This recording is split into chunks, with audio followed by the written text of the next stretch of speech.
Step down na daw, Junior. Ekonomista na mismo ang nagsalita. O ito, panoorin po natin ang video, Facebook Reels ni Engineer Berto. Critical moment, Ma'am Cora. What is the one hard decision government must make now before external crisis exposes the country's weakness? One hard decision. One Hard decision. yes. Step down. Ayun. Let the Constitution, or give a chance to the Constitution to work. Kasi we continue with the current leadership na walang vision, mahirapan mo sa tempo. Or worse, more damage will be done to people.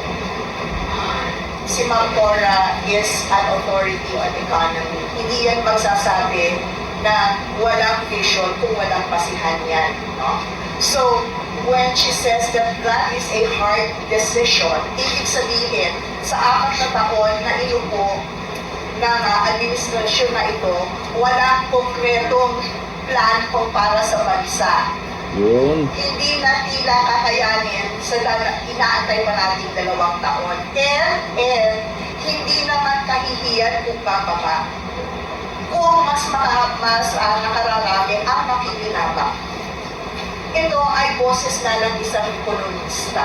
Correct. Ekonomista na mismo ang mga nagsasabi na mukhang parami ng parami na ang umaayaw sa'yo, Junior. Baka naman kung hindi ka nakinig doon sa mga nanawagan na Marcos resign. Eto, panibago. Step down. Baka maintindihan mo na. Kasi kung makinig itong si Junior na yun nga, mag-step down siya, kukunti lang naman yung malulungkot, di ba? Negative nga, di ba? At mas maraming maging masaya.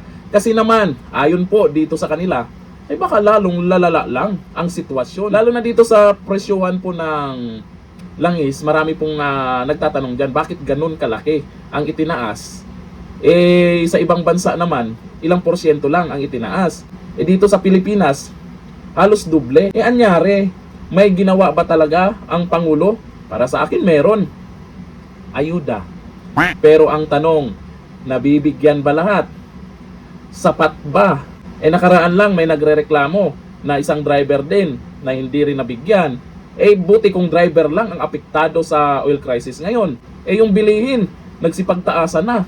Tapos sasabihin, normal pa. Ang katanungan ngayon, matatapos kaya ni Junior ang 6 years? Kasi yung mga loyalista nga gusto i-extend pa, eh malamang para tuloy-tuloy ang ganyan. O ayon dito sa mga nagkomento dyan sa post ko ni Engineer Berto. Sabi ni Emmy Bauno Tangkawan, hindi ito binalita sa media. O ayon dito kay Dominador Solon, mas importante daw ang impeachment kaysa krisis. Yan ang mahirap dito sa mga buhaya eh. Atat na ipa-impeach si BP Sara.